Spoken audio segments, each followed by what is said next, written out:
I suppose the opening line of any family drama story is, "Everything was fine." My tale isn't any different, though. Up until I reached 11, everything was really good. I'm Tasha, and I had a comfortable two-story home with my parents back then. Although it was simple, it was home. To my child's eyes, Mom and Dad were content enough. The divorce was unexpected. It wasn't as bad as what my friend Jenny experienced when her parents divorced, despite the fact that there was no screaming or fighting over furniture. One day, Dad packed out and took his clothes and tools with him.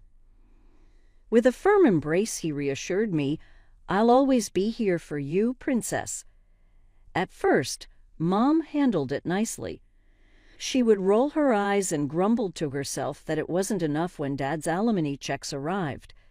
But that was all.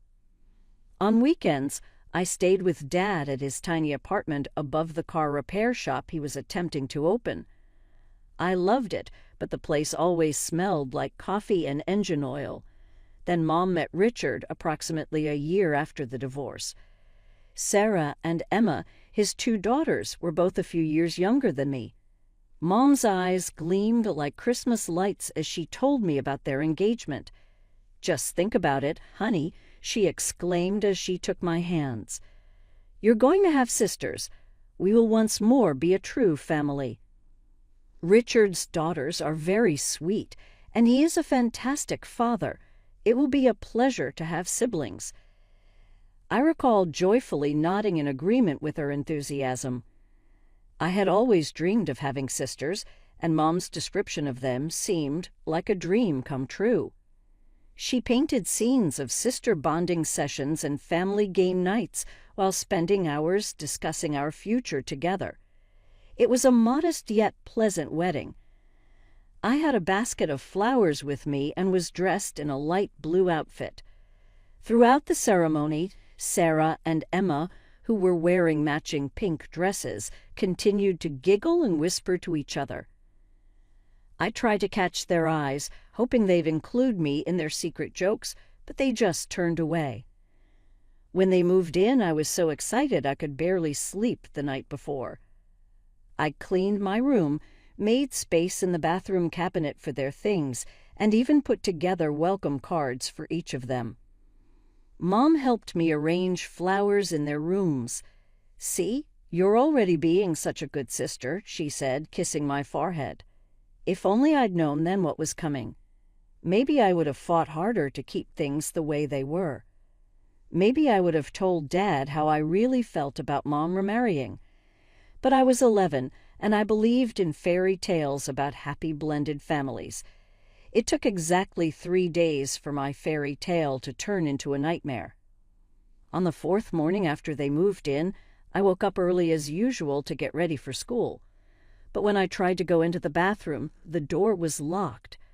"Just a minute," Sarah called out in a sing-song voice. That minute turned into 45. I kept knocking, telling them I needed to get ready for school.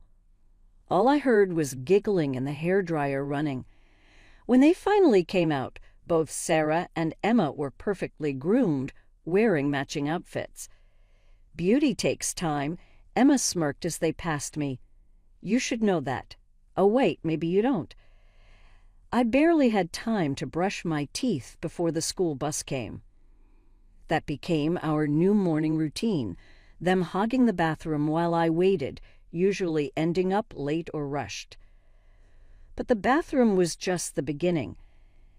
At dinner that night, I went to sit in my usual spot next to Mom. But Sarah had already taken it. When I opened my mouth to protest, Mom cut me off. "Tasha, honey, why don't you sit over there?" She pointed to the chair furthest from her, next to the edge of the table. "It's just a chair. Don't make a fuss."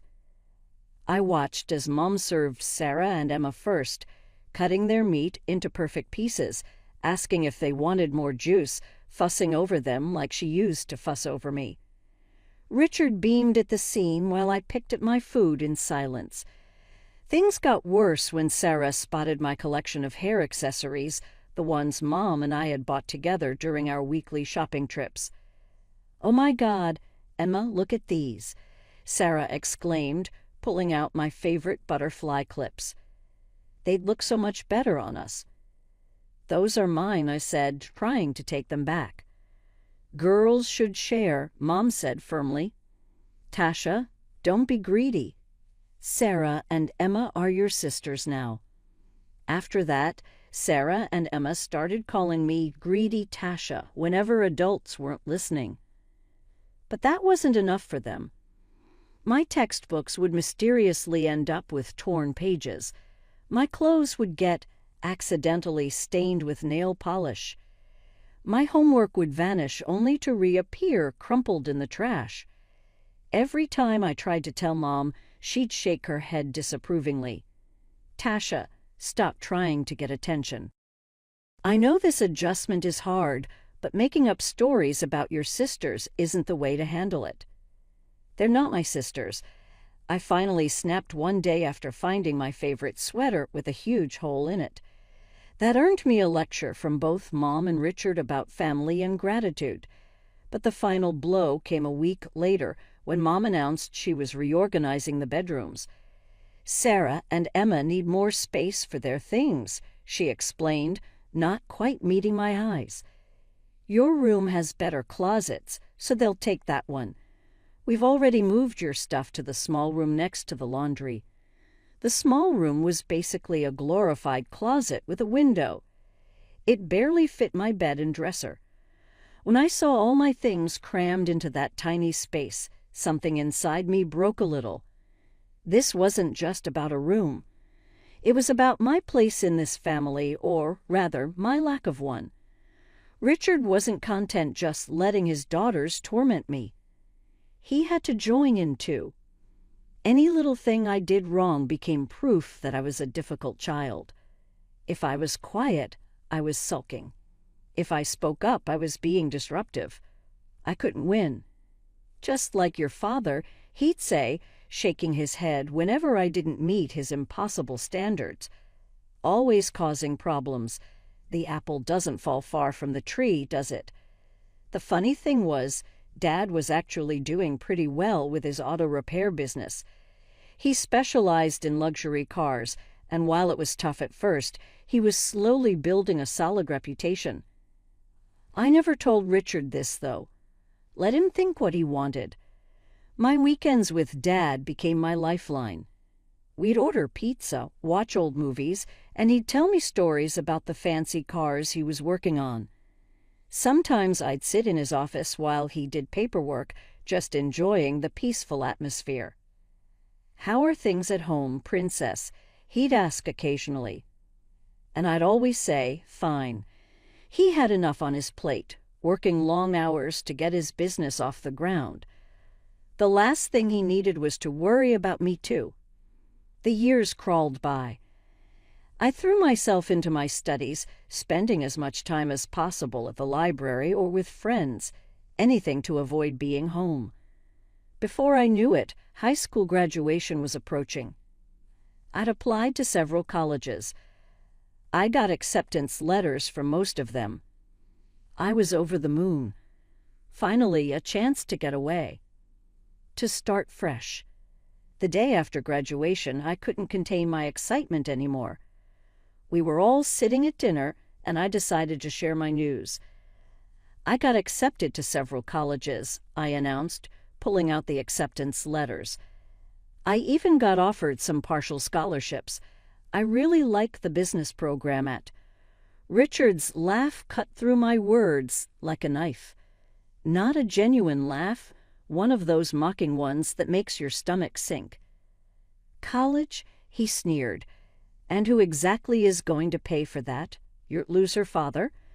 The guy who can barely keep his little garage afloat." I stared at him, the letter suddenly feeling heavy in my hands. "I have scholarships and I can get loans." "Don't be ridiculous," he interrupted. "We're not co-signing any loans for you. We're saving our money for Sarah and Emma's education." I turned to Mom, desperately hoping she'd stand up for me. Defend me. Be my mother for once. She just looked down at her plate. "Richard's right, honey," she said softly. "We need to think about the girl's future." Something inside me snapped. All the hurt, all the rejection, all the years of being pushed aside, it all came pouring out at once. "You haven't paid any attention to me in years," I shouted, pushing back from the table. "All you care about is pleasing your precious husband and his perfect daughters. When's the last time you even asked how I was doing? When's the last time you acted like my mother instead of their stepmother?" The silence that followed was deafening. Then came the sharp crack of skin against skin. It took me a moment to realize what had happened. That my mother, my own mother, had slapped me across the face. My cheek stung, but what hurt more was seeing Sarah and Emma's expressions. They were actually smiling, clearly enjoying the show. Richard sat there with a satisfied smirk, like he'd been waiting for this moment. I touched my cheek, feeling the heat radiating from where her hand had struck. Mom just stood there, her hand still raised, her face a mixture of anger and something else, shock. I didn't stick around to find out. I ran to my tiny room and started throwing things into my suitcase. Clothes, photos, my few remaining precious possessions that Sarah and Emma hadn't ruined. I could hear movement in the house, but no one came to check on me. No one tried to stop me. No one said they were sorry. I made it about a block before the adrenaline wore off and reality hit me. I was 18 with no money, no plan, and nowhere to go. My hands were shaking as I pulled out my phone and called Dad. "Hey, Princess, what's up?" His cheerful voice almost made me break down right there. Can you come get me?" I managed to say, trying to keep my voice steady. "Of course. Where are you?" 15 minutes later, a sleek black Mercedes pulled up beside me. For a moment, I thought I'd given him the wrong street. There was no way this was my dad's car. But there he was, grinning through the open window. "Like my new ride?" he asked as he got out to help me with my suitcase. "This is yours." I stared at him in disbelief. I thought it was a customer's car. He laughed, that warm, familiar laugh I'd grown up with. "Nope, all mine. Bought it last week. Business has been good." Then he noticed my suitcase, and his expression changed. "Tasha, what's going on? Why are you out here with a suitcase?" The whole story came pouring out. The college acceptances, Richard's mockery, Mom's betrayal, the slap. Dad's face grew darker with each word. By the end, he was gripping the steering wheel so tight his knuckles were white. "I'm going over there right now," he growled, starting to turn the car around. "No, Dad, please don't." I grabbed his arm. "It's not worth it. I just want to leave." He looked at me for a long moment, then nodded. "You're right. Let's go home." Over lunch at his place, he'd learned to cook pretty decent pasta over the years. Dad dropped another bombshell. "Remember that fleet contract I was sitting on with the luxury car rental company?" He was trying to act casual, but I could see him practically bouncing with excitement. "Well, I got it. Exclusive maintenance contract for their entire fleet. The business is really taking off." I was genuinely happy for him, but I must have looked a bit dejected thinking about my own situation, because he quickly added, "And you know what else? I've been saving money for years, putting aside whatever I could for your college fund. It's not enough for an Ivy League school, but combined with your scholarships." I nearly choked on my pasta. You've been saving for my college." He reached across the table and squeezed my hand. "Of course I have, Princess. Did you really think I'd let Richard be right about me?" For the first time that day, I started crying. But these were happy tears. All those years I'd spent protecting Dad from my problems, and here he'd been quietly planning for my future the whole time. I decided to keep my college plans secret from Mom and her perfect family. Let them think they'd won. I spent that summer living with Dad and working at the Sweet Bean Cafe downtown to save up some extra money. Then one afternoon the bell above the door chimed, and in walked Sarah and Emma, dressed like they were heading to a fashion show instead of a coffee shop. They settled into a booth in my section, of course they did, and smirked as I approached with my notepad. "Well, well," Sarah drawled, loud enough for nearby customers to hear. "Looks like someone found their true calling." Emma snickered. "Yeah, we just wanted to see how the other half lives before we head off to college in the fall. Dad's already picked out the perfect schools for us." "Can I take your order?" I kept my voice professional, fighting back a smile. If they only knew.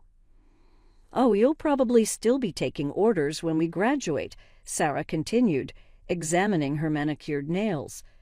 "But don't worry, maybe we'll leave you nice tips when we visit home from college." I just smiled and wrote down their complicated half-calf, extra hot drink orders. Let them have their moment. I knew where I was headed that fall. I started college in the neighboring state. I threw myself into my business classes, made new friends, and started building a life that had nothing to do with my past. Mom never called to apologize for the slap or for anything else. I didn't call her either. Dad visited whenever he could, and we talked almost every day. 4 years flew by. I graduated with honors and landed a job at a marketing firm in the same city as my college. The starting salary wasn't huge, but it was enough to rent a small apartment and live comfortably. I worked hard, stayed late, and took on extra projects. My bosses noticed. The promotions started coming, first junior manager, then senior manager, then team leader. Each one came with a nice bump in pay. I was able to start saving serious money for the first time in my life. Then one day, Dad showed up at my apartment with a massive grin on his face. His business had expanded to 3 locations, and he had just signed contracts with 2 more luxury car rental companies. "I want you to have this," he said, pulling out a cashier's check. The amount made me dizzy. "It's for a down payment on your own place. You've worked so hard, princess. You deserve this." 2 months later, I was moving into my own apartment, not rented, owned. More raises came. More promotions. I started thinking about buying a house, something with a garden, maybe in one of those quiet neighborhoods outside the city. Then one evening my phone rang. Unknown number. Tasha. The voice was hesitant, familiar in a way that made my stomach clench. It's Mom. I think it's time we talked. I want to try to fix things between us." "Okay," I heard myself say. "Let's talk." We agreed to meet at a small cafe downtown, neutral territory. When Mom walked in, I almost didn't recognize her. She looked older, tired, nothing like the confident woman who had chosen her new family over me years ago. "You look wonderful," she said, sliding into the seat across from me. Her hands were shaking slightly as she arranged her napkin. We made awkward small talk about the weather and my job until the waitress brought our coffee. Then Mom took a deep breath and the real story came out. "I left Richard," she said, staring into her cup. "Or rather, he left me. After we mortgaged the house to pay for the girls' college." I waited, letting her continue at her own pace. They promised they'd help with the payments once they graduated. She laughed bitterly. But when the time came, they had excuses. Always excuses. The job market was tough. They needed to focus on their careers. They had their own expenses. She wiped her eyes with a trembling hand. We lost the house. All those years of payments, gone. And Richard, he just packed up and moved in with Sarah. Said he couldn't handle the financial stress anymore. "Mom," I started, but she held up her hand. "Please, let me finish." I was wrong, Tasha. I chose them over you. I let them hurt you. I hurt you. And I am so, so sorry." The tears in her eyes were real. The tremor in her voice was real. And despite everything, despite all the years of pain and rejection, I found myself reaching across the table to take her hand. "I forgive you," I said softly, surprising myself with how much I meant it. The next few days I couldn't stop thinking about our conversation, about Mom, alone and homeless after giving everything to people who had given nothing back. It felt like karma in a way, but it didn't make me happy. Instead, I felt a strange mix of sadness and opportunity, a chance to be the bigger person. I called her on a Wednesday evening. "I've been thinking about buying a house," I said after we exchanged hellos. "Something in the old neighborhood with a garden, maybe. It would be too big for just me, but maybe you'd like to live there." I took a week off work and flew home to house hunt. I found a beautiful place just outside town. Nothing fancy, but solid and welcoming, the wraparound porch and mature trees in the yard. Mom cried when she saw it. When Dad heard about my decision, I expected him to be upset. Instead, he surprised me. "You've got a bigger heart than most, Princess," he said, hugging me tight. "I'm proud of you." The next few months fell into a pleasant routine. I'd fly in for weekend visits, spend time with Dad first, then head over to the new house to see Mom. We were rebuilding our relationship, slowly but surely. She seemed happier, more like the Mom I remembered from childhood. During one visit, I noticed some unfamiliar things in the house: men's boots by the door, a jacket I didn't recognize hanging in the hallway. "Oh, just a friend visiting," Mom said quickly when I asked. "You know how it is." I didn't think much of it at the time. Maybe I should have. The call came on a Tuesday morning. I was just settling into work when my phone lit up with Aunt Carol's number. "Tasha, honey," she said, her voice hesitant. "There's something you need to know. It's about your mother." She paused. Well, Richard's living in the house. Him and his daughters. They moved in months ago." "That's impossible," I said. "I was just there 2 weeks ago. It was just Mom." "Because she makes them leave before you visit," Aunt Carol said gently. "They clear out every time you're scheduled to come." I found out from Maureen next door. She's been watching them come and go for months now. Suddenly, those friends' belongings I'd seen made terrible sense. The boots, the jacket, the way Mom had brushed off my questions. I thanked her, hung up, and booked the first flight home. No warning, no calls to Mom. Just grabbed my laptop. I could work remotely and headed to the airport. It was Wednesday afternoon when I pulled up to the house in my rental car. Richard's old pickup was in the driveway, the same one he'd had all those years ago. My key turned smoothly in the lock. The scene in the kitchen could have been pulled straight from my teenage years. Mom at the stove, wearing her favorite apron, fussing over a pot of something that smelled like Richard's favorite beef stew.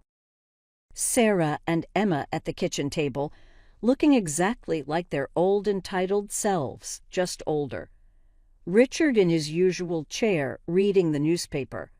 Mom saw me first.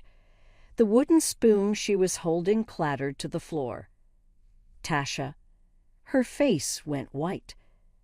"I wasn't expecting you until Saturday." Clearly, I said, my voice surprisingly steady. "What are they doing here?" "We live here now," Sarah announced with a smirk. "Mom invited us." She realized family should stick together. "Family?" I turned to Mom, who was nervously wiping her hands on her apron. "After everything they did to you? After they cost you your house? Have you forgotten how they treated me? How they bullied me every single day? How they destroyed my things, stole my room, made my life hell? That was years ago, Mom waved her hand dismissively. They were just children then. And what about now? I demanded.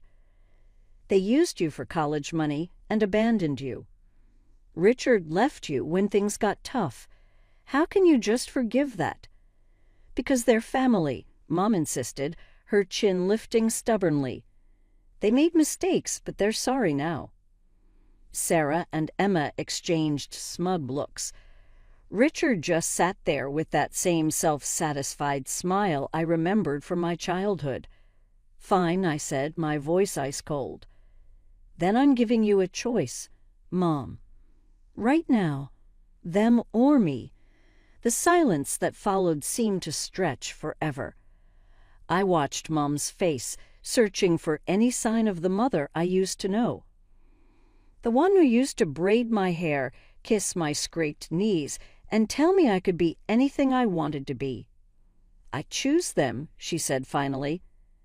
We're happy together, Tasha. Why can't you just accept that? Something inside me hardened permanently. You have 2 days to get out of my house. All of you. You can't do this. Mom's voice rose to a shriek. I'm your mother. You can't throw me out. Watch me. I turned and walked out, their voices following me down the driveway. 2 days later, I returned. Nothing had changed. Their cars were still in the driveway, and when I walked in, they were all sitting in the living room like they owned the place. I told you to leave, I said. Mom actually laughed. And I told you, you can't throw me out. I'm your mother. Fine. I pulled out my phone and dialed 911. Then I'll let the police explain it to you. You wouldn't dare. Richard started to rise from his chair. Hello. Yes, I need assistance removing unauthorized occupants from my property. I stated my address clearly, maintaining eye contact with Mom the whole time. What followed was ugly. The police arrived within minutes. Mom screamed and cried as the officers explained that, yes, I could evict them, and no, she had no legal right to stay. Richard turned purple with rage, calling me every name he could think of. Sarah and Emma joined in, their true colors showing through their designer clothes and fake smiles. You ungrateful, Mom shrieked as the police escorted them out.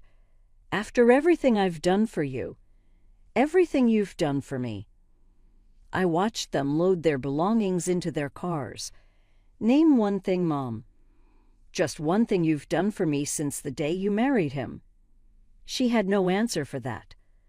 Aunt Carol keeps me updated, though I never ask.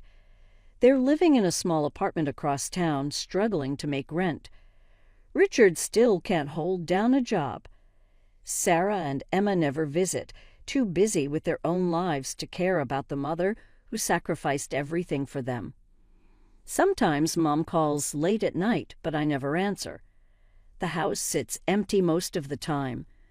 I'm considering selling it and possibly moving closer to the city where I currently reside. Something more modest, more comfortable, something devoid of all remnants of the past.